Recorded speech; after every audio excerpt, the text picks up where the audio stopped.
Inaway mo siya, di ba? Ako trinaydor ko siya. Kaya magkaiba tayo. Pinapasok niya muna ako sa bahay niya bago ko siya tinarantado.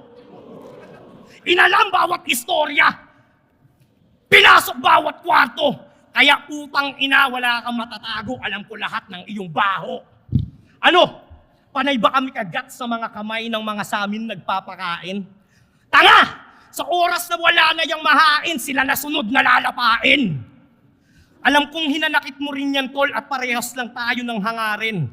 Ang pinagkaiba lang, kayo duwag na walang bayag para gawin yung ginawa namin. Kahit wala ng utang na loob, tol, sanay kami sumunog ng tulay. Kaya kong bastusin yan harap-harapan magdamag walang humpay. Kung yung binansagan yung matatapang na Cebuano, pumayag na tawaging bias kayo bay. PSP, subukan yung gawin dito yan sa lugar ko. Tignan natin kung makalabas kayo ng buhay.